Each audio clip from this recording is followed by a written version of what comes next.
Amma ba'd. Bapak, Ibu, Dewan Hakim yang kami muliakan. Hadirin wal hadirat rahimakumullah. Syekh Ja'far Al-Barzanji dalam kitabnya Al-Barzanji 5 Maulidin Nabi mengatakan, Muhammad adalah seorang manusia tetapi lain daripada manusia lainnya. Beliau laksana batu intan permata, sedangkan kita hanya batu biasa.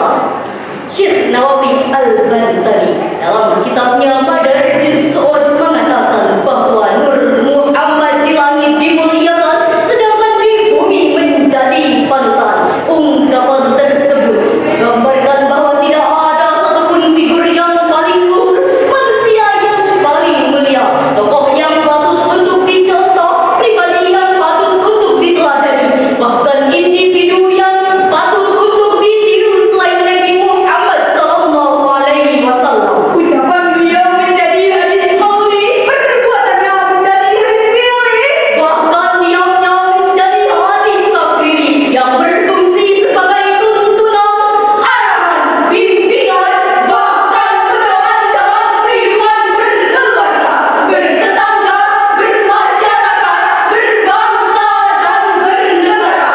Untuk itu, marilah sama-sama kita dengarkan lantunan salawat berikut ini. Salatun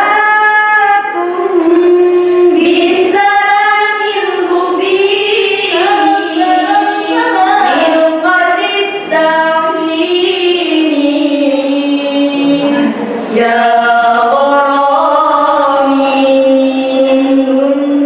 Salatun bisalamil mubin min qadid dahini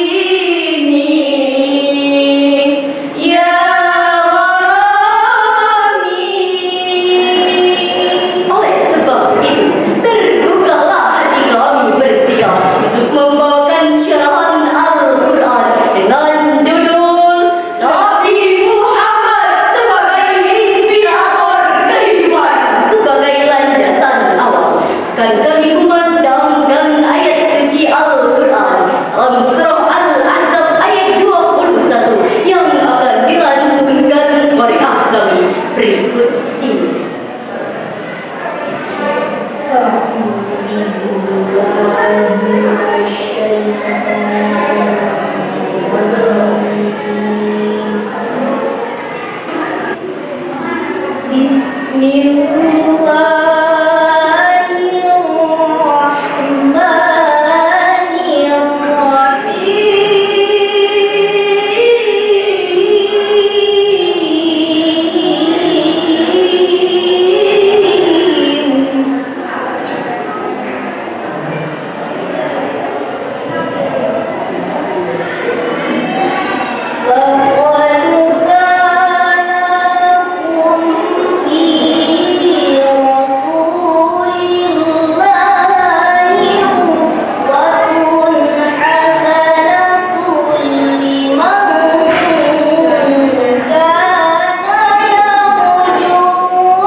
Sesungguhnya telah ada pada diri Rasulullah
Sebab tidak sedikit pemimpin kita yang masih memiliki sifat mulia, jujur dan disiplin, serta kasih sayang terhadap fakir dan miskin. tidak sedikit pejabat yang baik kepada rakyat, bahkan tidak sedikit konglomerat yang peduli terhadap kaum melarang.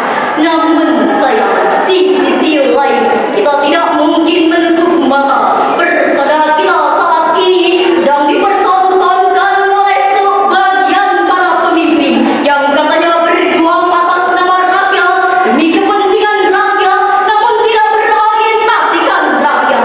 Tampangnya sok bersahaja, padahal hidupnya suka hura-hura dan berfoya-foya.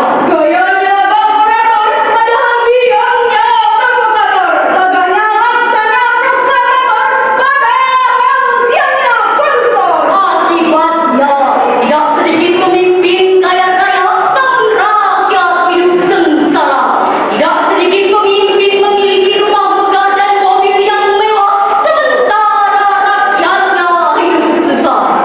Lantas, bagaimanakah sifat Rasulullah sebagai pemimpin sehingga menjadi inspirator bagi kehidupan?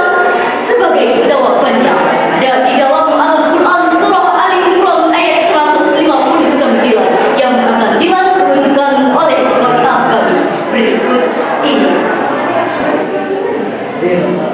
فبما رحمة من الله لنت لهم ولو كنت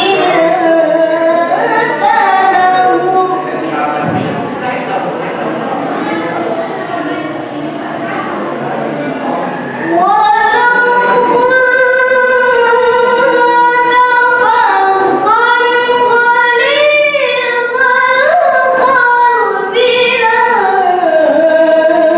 لانفضوا من حولك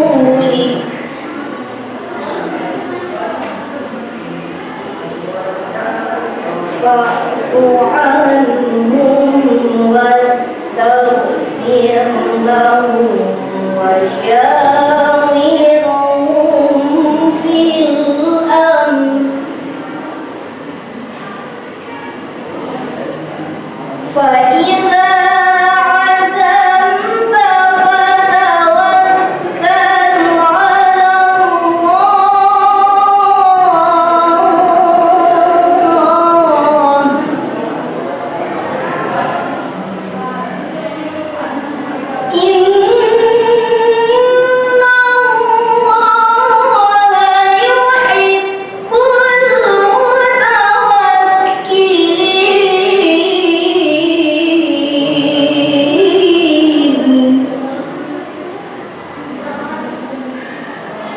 إن الله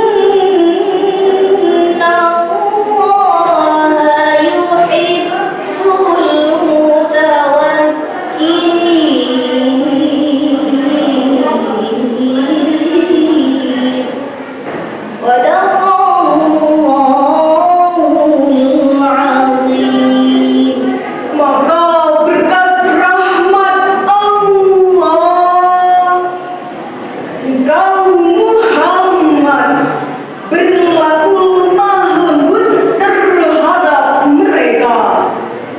Sekiranya engkau bersikap keras dan berhati kasar, tentulah mereka akan menjauhkan diri dari sekitarmu.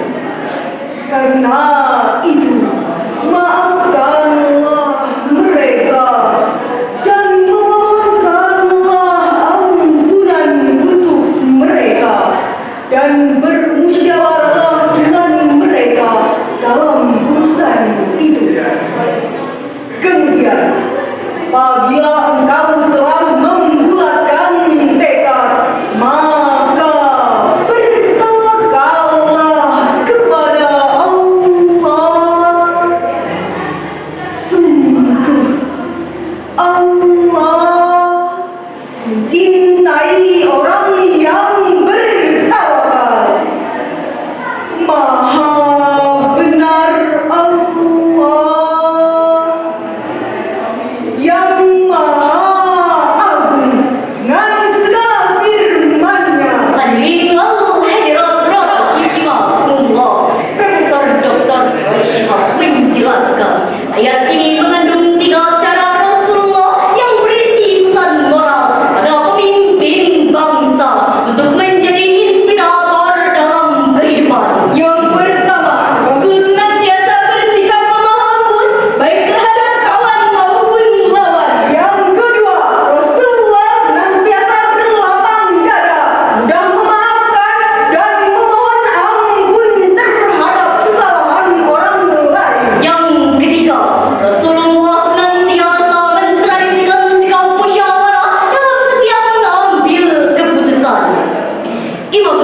Ibnu Taimiyah dalam kitab